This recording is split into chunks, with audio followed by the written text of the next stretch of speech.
I know this is so complicated. Oh, we're there. Oh my God, I'm so sorry. It literally, we should have done a test run. It literally, everything was just going so wrong. I, I thought when we got into the account with no problem, I it know. would just be press the button and go. I'm so sorry. I've been on my No. phone, I've been on the big computer, I've been on the tablet. We're in. Oh, you're worth the wait. Sorry, everybody. I'm literally awful with technology, so I literally know exactly what it's like when I'm trying to do something. It's literally a nightmare. So I thought I've written out some questions, and I thought we'd just start with like some questions, and then if people in the comments want to ask some questions as well, we'll like vet some of them if that's okay. So I just wanted to ask you first, just to tell Yeah. everyone a little bit about who you are and kind of what your job is, what you kind of do.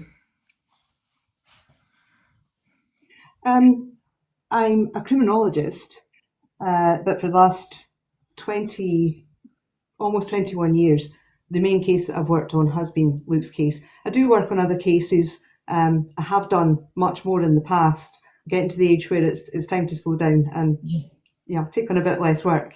But essentially, what I do is mostly people come to me and say that a loved one has been wrongly convicted, and I ask them to let me see everything they have, all their information.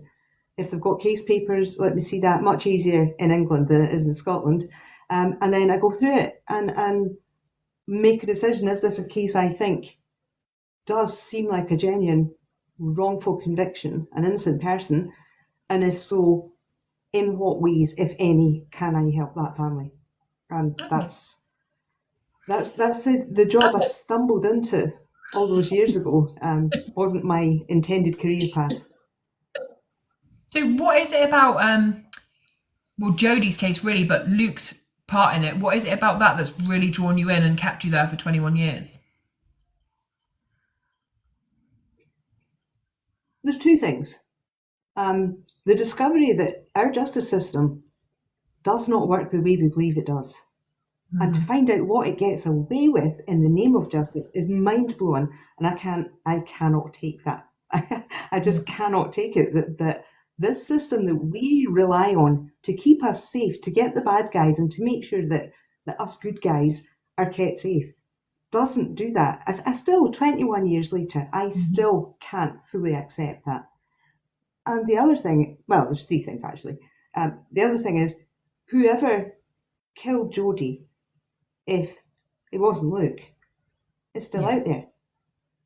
Well, so are my daughters. So Yeah. now is my granddaughter, Yeah. my nieces and my nephews, and all of that. Um, and of course, the other thing is, Luke could have been my nephew, my brother, my uncle. Yeah. I don't have sons, but he could be anybody's son. And Yeah. and for me, if we're going to have a system that says it does justice for us, Hmm. then it has to do that. If it's not doing that, it needs to get out the way and be replaced with something that is. Yeah. So that's why I'm still here 21 years later. Okay. And when can you tell us about when you first ever even heard what had happened to Jodi? Like, obviously, you're quite local to there. Like, what was your first impression of what was going on? The very next, the 7 o'clock news on the morning of July 1st. So Jodi was found just before midnight, June 30th, going into July 1st. And I was getting my kids ready for school on the morning of July 1st.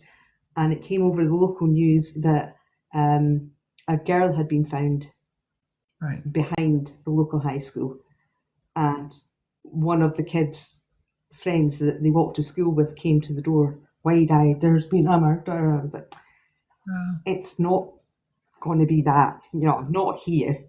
yeah. That's nonsense. It'll be rumour, it'll be speculation. But for some reason, I decided to drive the high school kids to high school that day. By that stage, my eldest daughter was walking to school. Yeah. And I just thought, well, it's probably rubbish, but just in case. And as we drove up to the school, we could see the line of police tape. The gym hall was at the back of the school, and there was an overpass. Yeah. And through the back of the overpass, you could see the line of police tape. And still, I thought, it can't possibly be. There's 900 students at this school. And they're all walking through the fields and across the playgrounds, and the council trucks were out emptying the bins and cutting the hedges. I was like, if there'd been a murder, there's no way that would all still be going on. But it actually was. So really, right from the very off, you imagine everything would be cordoned off. There would be police everywhere. The bins would have been stopped. The hedge cutting would have been stopped. Nope. Apart from that little line of blue tape, you would not have known there was anything going on that day. Wow. So, did you always believe that Luke was innocent?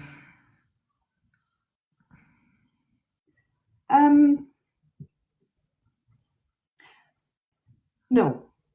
Okay. In the beginning, it wasn't about believing that he was anything. It was more about, hang on, how did they come to the conclusion this quickly that it was this lad? Unless they caught him red-handed. Yeah. So as the days and the weeks and the months are going on and there's no arrest, then I'm thinking, hang on, what if it wasn't him? Yeah. You know, what if they've just kind of focused on him and the other guys, or guys, plural, slipped through their fingers? Because back then, I had no way of knowing if he was innocent or not. Yeah. I had nothing but local gossip and rumours like everybody else, which I have to say were ridiculous. Some of the stuff that was going about was ridiculous. But it was the fact that not only did they not arrest him, but this lad's going about the local area quite freely. And I'm thinking, if they know he's just done what was done to that wee girl, why have they not grabbed him? Why is he just going about his business? And that's when I started to think, wait, would that really happen? Yeah. What was your first communication with Luke, like your first meeting with him like? His mum had put a note through the door of my workplace. She'd heard my take on it. There weren't very many people in this area looking at it like I was looking at it. It was blanket. It was the boyfriend. They're going to grab him any day. Any day became any day became any day, and they didn't. So I started questioning it. His mum put a note through the door of my workplace asking if I could help them. And I knew nothing about this stuff. I was an alternative therapist. How was I going to help them? But I agreed to meet her, and I went up to her workplace to meet her. And then about a week, maybe 10 days later, I was up there and Luke came in. He was, by then, they'd not allowed him back to school. No, it was the summer holidays. But they didn't allow him back to school after the summer holidays. And he just he came into his mum's workplace. And I think the first thing that struck me about him was how slight he was. Yeah. He wasn't a big lad or anything like that. He was a kind of skinny 14-year-old. Yeah. And the initial rumour around here was that Jodi had been clubbed to death. Right, okay. With something like a golf club or something like that. Okay. So I'm looking at this skinny kid thinking, all right, that would have taken some doing. Very, very polite, very well spoken, very well mannered, and basically shell shocked. You could see this kid like, what just happened? You know? Okay. And for there on in, it was information gathering. Okay. And what would you say your relationship is like with Luke and his mum now? Are you like family, or is it just purely professional for you? No, it has to be professional. It has to be. Yeah. I learned very, very early, if you allow yourself to become friends, if you allow it to become by emotional relationship, I mean, even just friendship, I have to ask myself every day, is there anything I've missed? Could I be wrong? What if it's not him? Now, how can you sit across the table for somebody and be their friend while every day you're going, could it have been him? You know? So it's a really strange relationship to have to live with, to have to build. Okay. And even if you don't obviously have to say who, because obviously you're like legally bound in some ways, but do you have in your head a scenario of who you think did it and why? Like, obviously I don't expect you to say, but do you have like an alternative like suspect where you just think it's clear that it's not Luke and this is who it is? Yeah. Nobody believes me when I say this, but the truth is, no, I don't. Oh, you don't? I have Okay. no idea who did this. Right. Okay. There are a number of theories Yeah. that would lead me in certain directions, but for every theory, there's a but. Yeah. So I don't know. Can you give me 1 second? I'm going to put some light on because it's suddenly gone dark in here. We're too late getting started.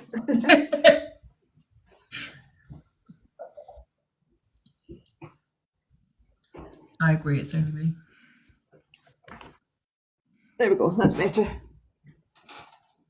Okay. So what if you were talking to someone like for the first time, what would you say are like the top reasons why you're convinced of Luke's innocent?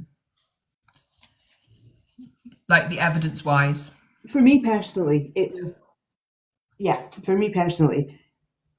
was seeing the evidence in black and white, seeing that the witnesses who were with him looking for Jodi when she was found, how their statements changed to implicate him, all three of them. So at first, everybody said the dog jumped up at the wall and the dog reacted, the dog alerted, and that's what led Luke to believe there was something behind the wall. All of them. A month later, and this is a strange bit, they all changed their account. The three other searchers changed their account, but they all changed it to the same thing, which is that the dog did nothing. And Luke just randomly decides to climb over a wall and immediately finds Jodi, so that the police could use that to say he led them to the body. He must have known where it was. Now, I'm not suggesting the family deliberately did that. I believe the police Led them. manipulated them. Yeah. Because that was the narrative the police needed to pin it on Luke. Right. Okay. And then add to that, there's no DNA. No DNA whatsoever linking Luke to the crime scene, to Jodi, nothing of her on him, nothing in his family houses, in the cars, in his mum's workplace, nothing. And this was a horrendously violent attack. Horrifically violent attack. And there's nothing on him. And nothing of him on Jodi either. Come on, he's a 14-year-old kid. Impossible.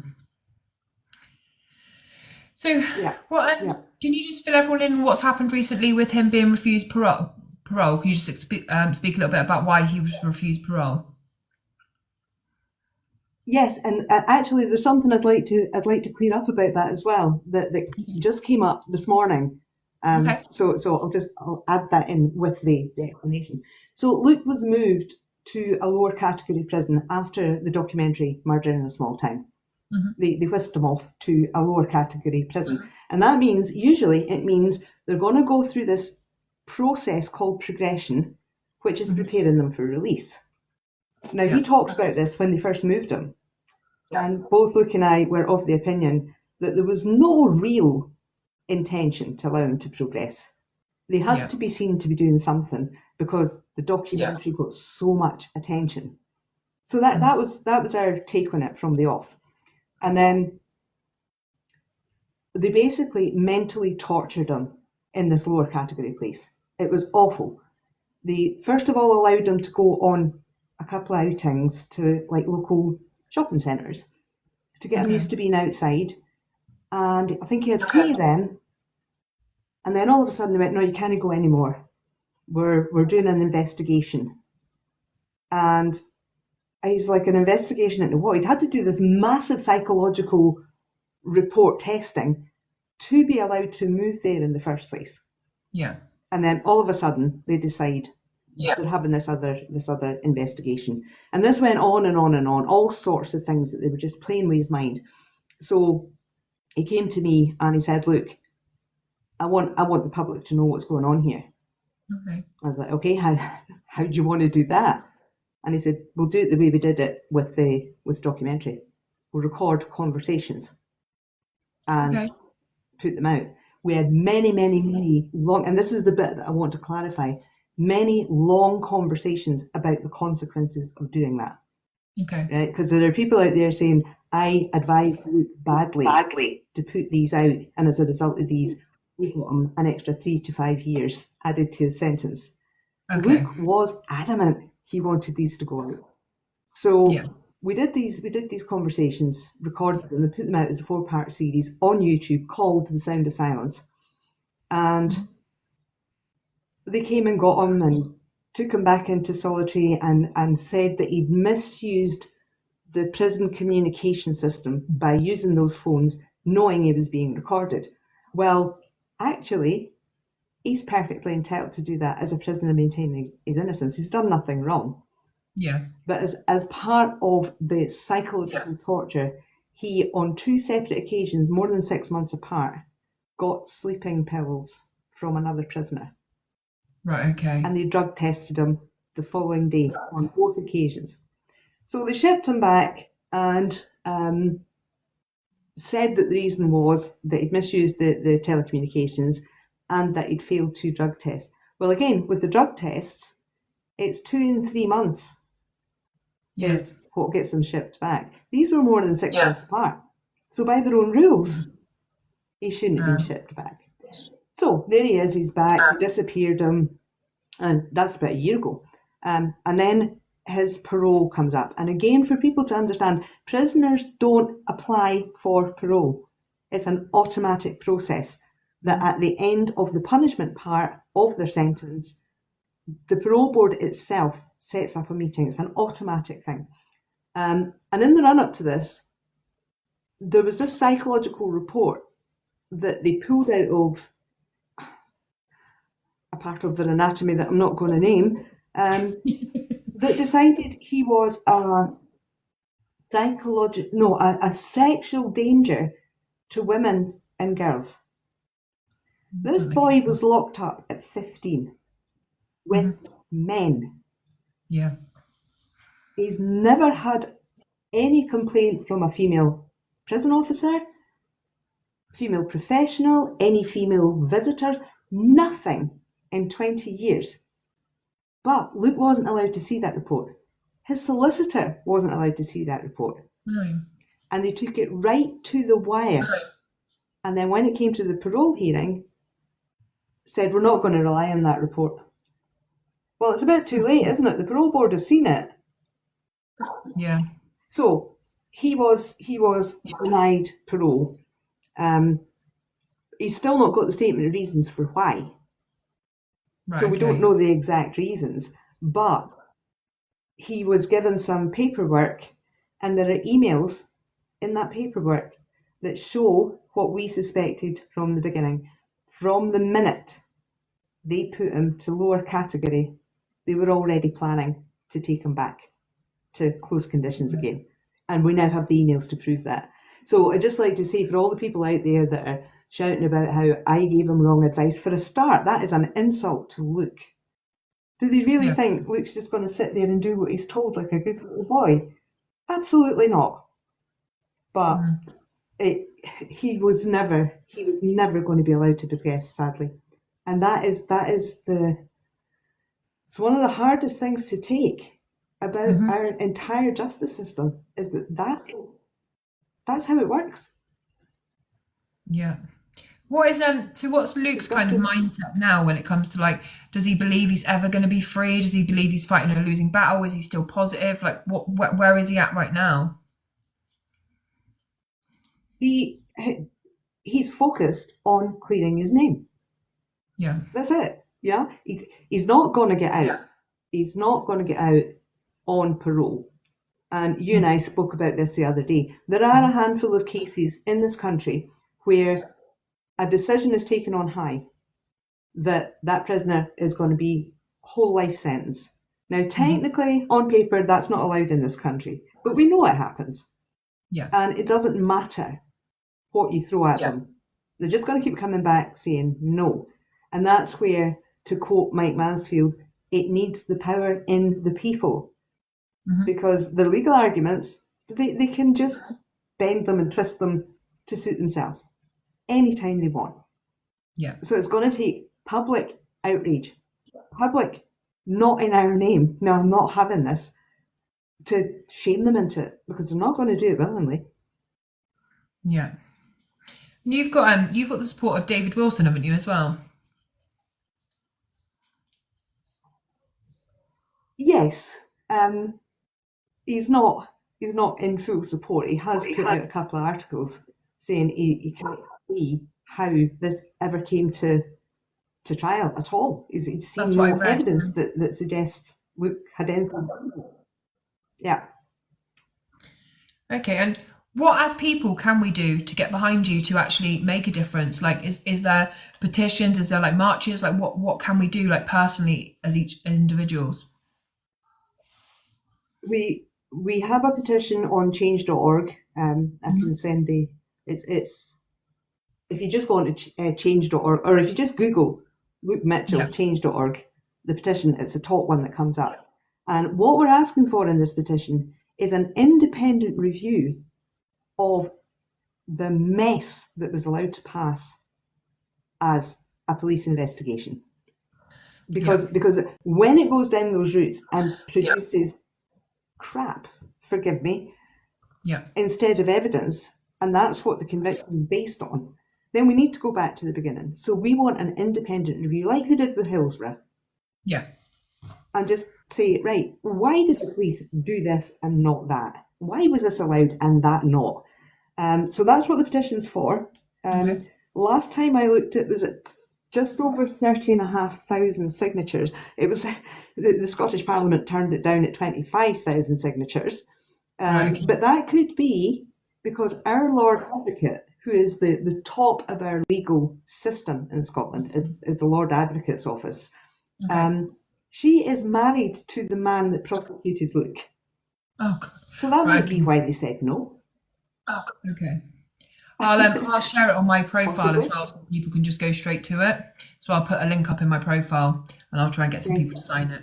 And for anyone who's in the room now, Chris Black, who's in the room, he actually has it linked on his profile now, so you can go and click there and sign it now before you forget. People have been asking you in the comments about something about the updates with the samples. Do you know what they mean? Yes, I know exactly what they mean. So when the police destroyed the samples a Yeah. year ago, just over a year ago, 18 months ago actually, last November, a year past November, we discovered that there were still some forensic samples left. And Okay. Luke's lawyers got to them immediately and said, do not destroy those. Protect them at all costs. And they said, yes, we will.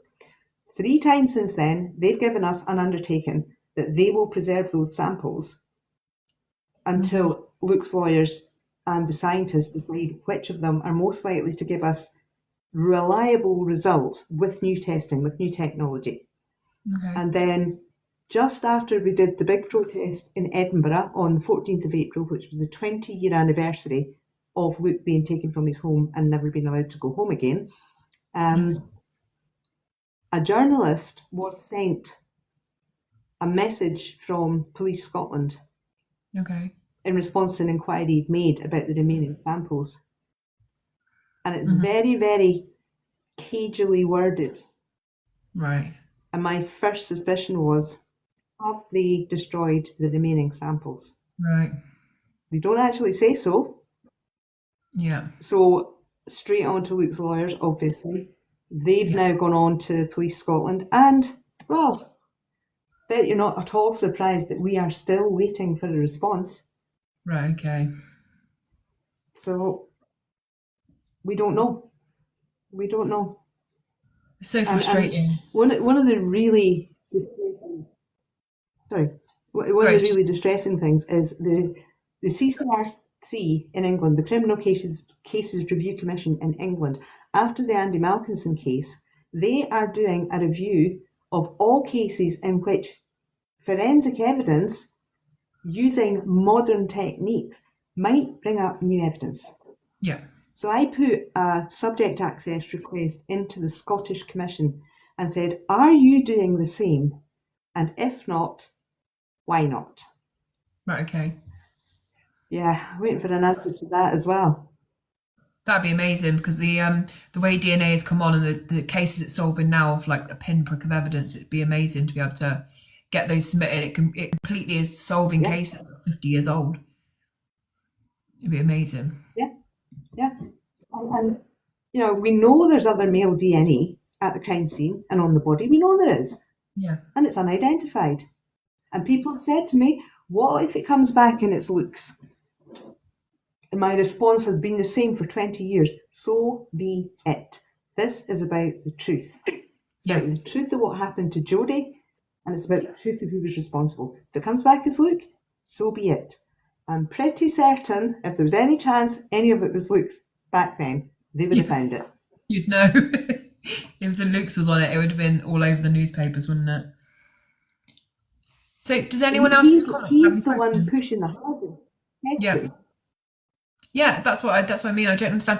I was saying earlier on before you came live, like I've never known of another case where someone's been so young and yet they've been so vilified into the fact where almost an entire system hates them enough that they would take the main chunk of their life away from him. And he's got no way out of this now unless he says, yes, I did it, I killed Jodi. That's the only way he's getting out anytime soon. Because then they're forgiven for everything then, because he's confirmed what they've said all these years, which is impossible. Yeah. And what people have to understand is they have the power to sit that out for as long as they like. Mm-hmm. And he's watching his life tick away day, week, month, year. And they can just sit there and let that happen. And if he were to say, yes, it was me, I did it, they'll never have to look at how they put him there in the first place. They'll never have to answer for anything. And he's equally adamant that he will never say that. Yeah. So where does this end? He's so strong, because I think most people, like 90% of people, even if you're innocent, if you thought I could have got out 10 years ago, would have just said, I did it. Like everyone thinks I did it. He is hostage. That's a really good way of saying it, Jumbo. How is his mum doing at the moment? It's surprising. How's Luke's mum at the moment? She's as well as can be expected in the circumstances. Luke prefers us not to discuss his mum's for her own privacy. Yeah. Yeah, perfect. That's fine. So Danielle, there is a petition. We've just talked about that. I'm going to put it onto my profile later, and there's a couple of people, I think Stacey who's in here and Chris Black who's in here, who already have it on their bio in their profile, so you can go and find it quite easily. I'm just trying to see if there's any other questions. You can also Luke's official TikTok page. Mm-hmm. So Justice for Luke Mitchell, the TikTok page. There are hundreds of videos in there that people can get a real idea of the case and the feeling about it, and the like the protests and what the protests are like, because they're always very peaceful and they're always very good natured. We do protests alternatively Edinburgh and Glasgow. We are looking at starting to branch that out a bit to other cities as well. So that's somewhere that people could go and have a look at if they want a sort of condensed. There's hundreds of videos in there, but you know what I mean. Oh, I've followed Stacey already. So the one thing people always ask, has he said this? Sorry, you carry on. You can read that one first. Kaz said, has he served his sentence? And I think a lot of people don't understand. Luke was sentenced to without limit of time. Yeah. That means forever. The punishment part was 20 years, but the sentence was without limit of time. He was 16 years old. So, yeah, he's done the punishment part, but he will never have served his sentence because it's without limit of time, unfortunately. Yeah. So a lot of people ask, whenever I do the Luke case, people always say the one reason they always still think he's guilty is because of the change in the alibi from the brother. Can you explain that to us? Because obviously we're just seeing like what's in the media or what's on the documentary, but what is the actual truth of that? essentially, the police did to his brother what they tried to do with Luke, and that was try to break him. They wouldn't Okay. accept a word he said. They kept accusing him of lying. They kept saying it wasn't true. His brother was trying to say on the stand, he was trying to explain that at trial and say they wouldn't accept honest answers. They kept saying, we're not accepting that, we're not accepting that. The prosecution, the man who's married to our top legal person, without warning, slapped photos of Jodi's body in front of him. No warning. Bam. That's why we need the truth from you. And his brother fell apart. And I've seen the crime scene photographs.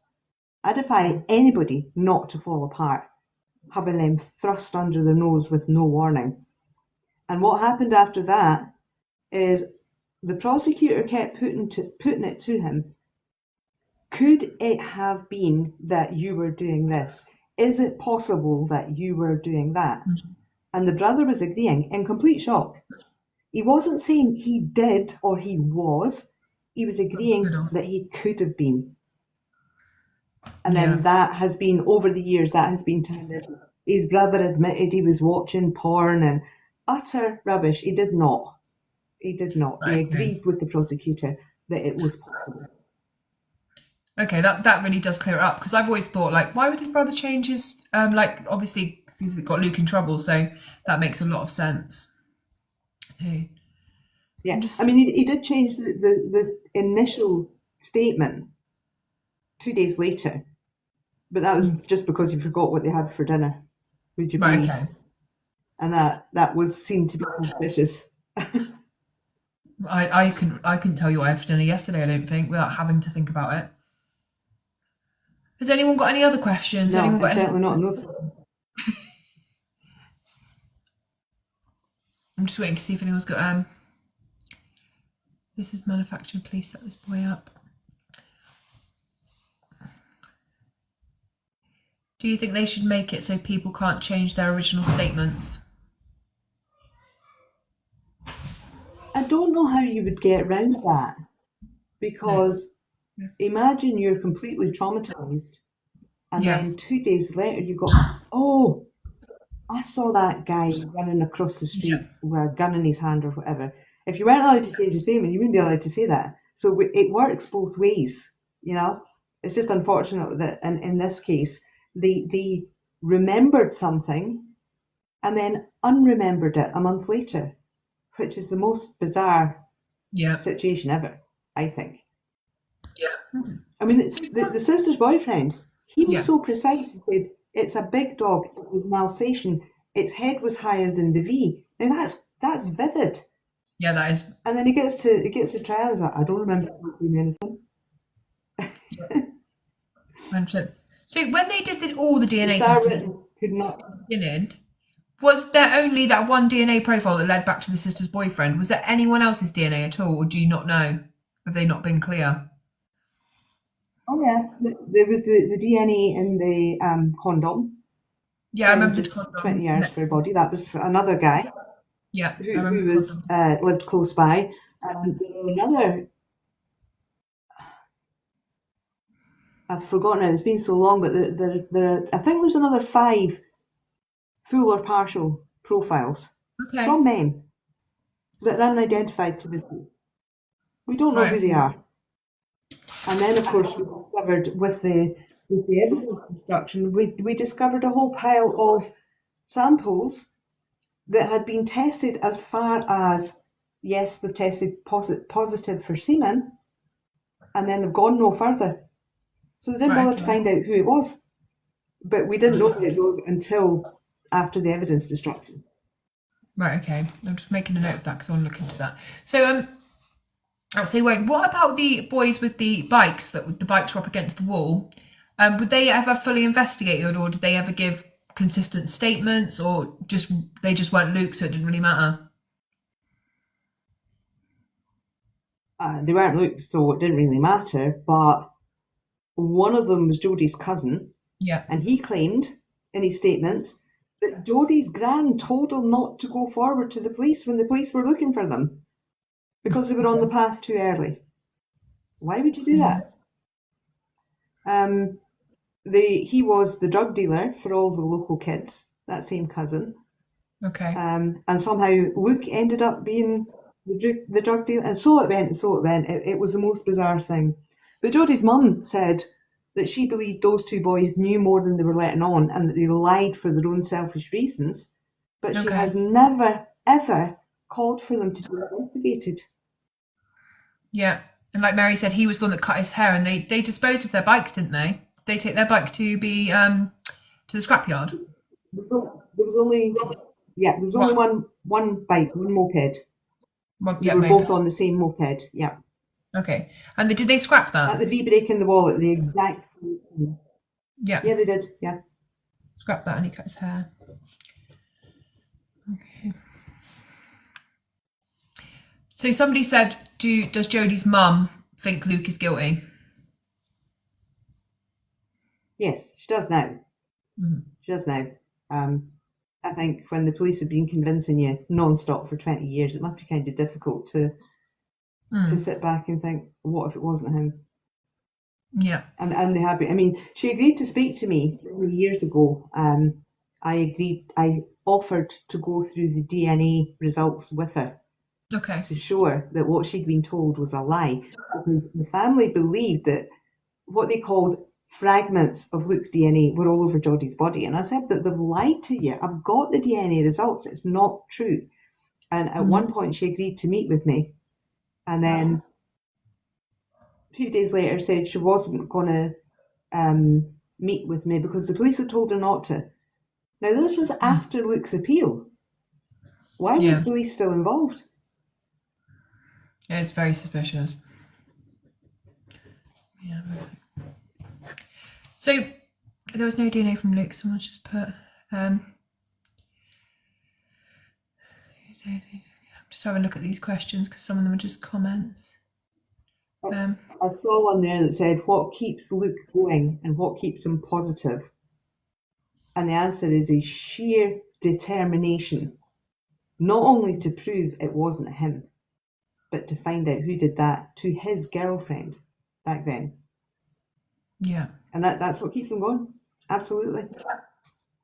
So we all hear about in the media, we hear about Luke as like the alternative Luke with like the grungy like obsessions. We hear about him being like how the media portrayed him. But who is Luke now? Like Luke the man, if you don't mind me asking. Like how would you describe him? Like what kind of personality does he have? He's still the mild-mannered, good-humoured, really funny guy that he was back then, and how he has maintained his sense of humour for all these years, I will never know.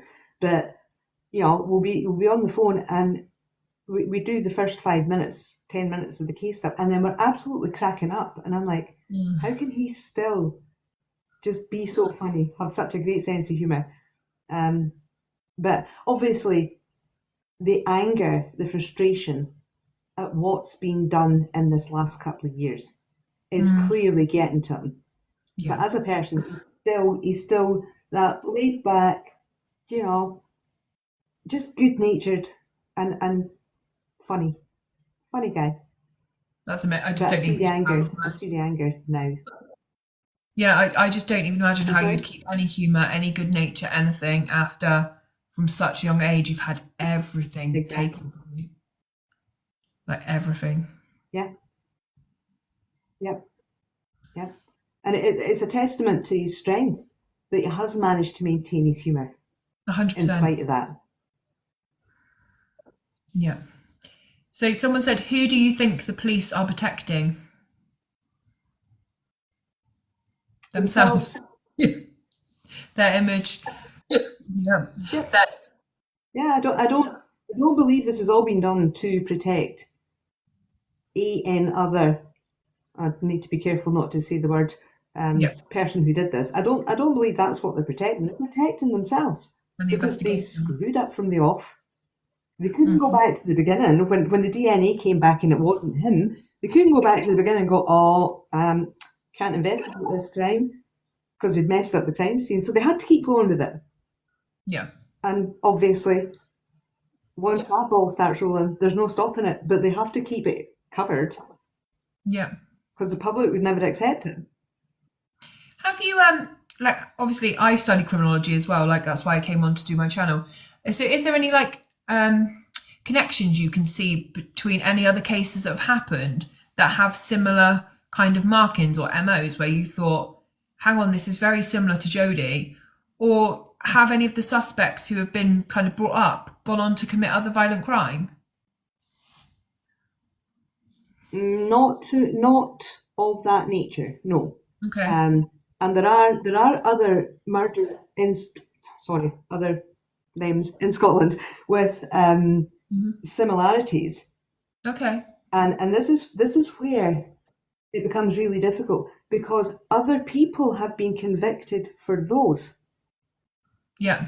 And yet there's a couple of them that are incredibly similar to what happened to Jodi, right down to the woodland area, the tucked in beside a tree, the Okay. throat stuff, and really, really similar, but somebody else That's got convicted for it, and somebody else got convicted for one. So, because that's what makes me think if obviously, it's a if they're not looking for a serial killer. Yeah, because if it was a one-off crime and it's somebody who really just hated Jodi and had some kind of relationship with her, then you would expect that they've gone on to commit something else, that they haven't managed to curb that anger just in this one killing. And if it was a stranger attack, you would expect there to be others exactly like this. So that's why I just wondered.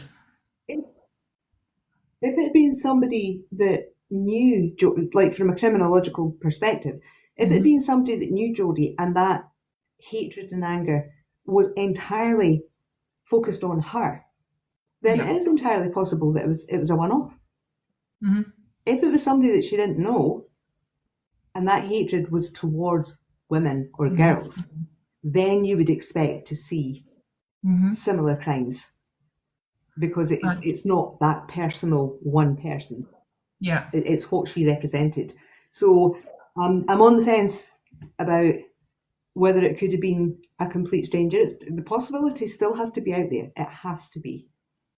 Yeah, I think until you get a full DNA profiles and you start to look at the evidence again under today's forensic ability, it'd be very careless for you, especially you, to say, oh, it looks like it's this person, because obviously you don't want to put anyone else in a position like Luke where you're being falsely accused because you kind of look good for it. So that evidence, do you see them testing this DNA anytime soon, or kind of putting it back through, or is it just going to be an uphill struggle because it's Luke's case? Well, we don't even know if they've still got it. So we need to wait for them to come back and tell us if they've got it. The next hurdle, and they've already fired the warning shots to say they're going to make it really, really difficult for us to get the samples for testing, because we want them. We don't want them testing them. We want them shipped off to an independent lab, definitely, let them do the testing, and bring the results back to us. 100%. So again, that's going to be an uphill struggle. Yeah. Someone's saying, how many signatures do you think you'll have to get before they will consider the petition? We'll have to get a new First Minister, new Lord Advocate number of signatures. Right, okay. Because, At 35. they can just, it's not like in England, where when it gets to a certain number, you get a parliamentary discussion. When it gets to a certain number, you get a full debate. It's not like that up here. We don't have those that's crazy. boundaries. So they can turn down as many signatures as they like, in truth. Right, okay. Okay, so someone's saying, does Luke's dad and brother support him? They are not any part of the public support campaign, and for good reason for themselves. Okay. Yeah, that's fine. That's why a couple of the questions I've seen in the comments, guys, I haven't purposely asked, because things like who goes to visit Luke, or does Luke has visitors, that's really not our business. And he's had so much of his life taken away that I really don't need to know who's on his visitors list. If he's talking to women, if he's like building a life, like I just don't think that's our business. I think he's had no privacy his whole life, so I don't think it's fair to put Sandra in that predicament of answering that question. It's just not our business. Yeah, it's fine, but I'm just explaining why it makes no difference to the case for me to say, oh, has he spoke to anyone this week? So it just, to me, it's just not important. I wouldn't like Luke to look at my mail and I don't want to look at his. So it's just one of those things. Someone's saying, was Luke aware of the massive impact the documentary had? The change in how people felt about him? Fairly quickly, yeah. Really? We'd had the documentary in 2007, and it just kind of fizzled out. Mm-hmm. So when this one went out, I'm being totally honest. I expected exactly the same thing. They'd said, make sure you've got some books for after the documentary, because people might want to buy the book. So I got 20. That's how much interest I thought it was going to be. It went absolutely crazy. And I think as well, Luke's sitting in the middle of this after 17 years, forgotten. He's sitting in the middle of this massive explosion of interest. And initially, it was just this like, huh? What? Really, really strange feeling. Yeah, he was aware of it. Yeah. Oh, wow. Do you think that kind of really bolstered him after years? Murder in a Small Town. Murder in a Small Town, yep. If you follow We Stand Together for Luke Mitchell or Justice for Luke Mitchell, they've all got all of the link tree with everything you'll need to know. And I've looked quickly before I came live, and they have so many brilliant videos of Luke's voice, of the case, of documentary clips. Honestly, go and give them a follow, because for all things Luke Mitchell, they're the people you want to go and have a look at. So, okay, well, it's 8:30 now, so I don't want to keep you for too much longer. Is there anything you want to say? Just a huge thank you to everybody that's come in to listen tonight to find out more about the case. Keep his name out there. Keep Jodi's name out there. Just keep talking about this story, because the more people that hear it, and the more people that are in total disbelief when they do hear it, the angrier people get. And that is going to be the power. That is going to be the wave that pushes this past the finish line, because we can't. The system's not going to bend unless we force it to bend. It's as simple as that. So sign the petitions. If you're in Scotland, come along to our protests. We have great days. They're great fun. Which sounds terrible because we're protesting something so serious. But why shouldn't we get to meet some really good people and understand more about the case? If you're up here, come along. Join the groups. Follow the TikTok. Anything you can do to keep his name and Jodi's name out there. Hugely appreciated. Okay. Have you thought about taking Luke's case to CrimeCon?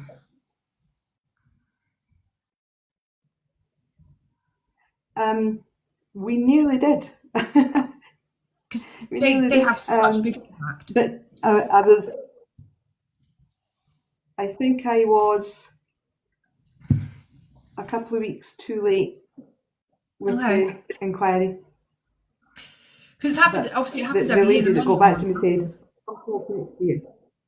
okay. I'm sorry, say it again. The London one is massive. I literally got a chance to go this year because of my channel. And some of the people's family who were there, like Kirsty, who fell, she was Scottish, who fell from the holiday, Benidorm. Her family were there, and it just had such big impact, and so many people getting behind her. David Swindles was there, all the different people were there, detectives.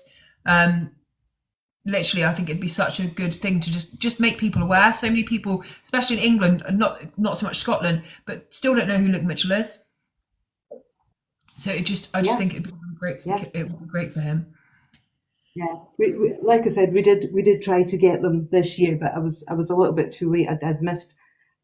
There was so much going on, to be honest. I kind of missed that there was a deadline. But they have come back and given me dates for next year and said, get in by then. And, we'll talk then. And so yeah, it could be happening next year. Okay. Well, I'm going to make a couple of videos for Luke tomorrow. I will also put the link for the petition in my profile and make a video saying go and sign it now, because sometimes when you tell people about it and they're like, I'll do it later, it never happens. So I'm just going to try and I normally feature one crime petition and I'll keep it up for like a month and I'll just push it. So I will try, and obviously we can stay in touch as well. Anything I can do to help, anything you want me to get out to the public, any videos and stuff. I'm starting to have quite a big impact with numbers at the moment, so hopefully we'll be able to help. But you've been amazing to talk to, and you're so knowledgeable, and Luke is blessed to have you in his corner, honestly. It's been amazing. Thank you so much for doing this tonight and for just helping us to reach so many more people. It's awesome. Thank you. Thank you so much. And thank you guys. Thank you everyone who came to the live. And I'll catch up with a couple of the Luke groups afterwards and see if we can do a couple of things together, maybe lives and stuff. And thank you, Sandra, so much. And I'll be in touch as soon as I've put the stuff up. I'll send you the links to it and everything. All right. Thank you, guys. Brilliant. Thank you so much.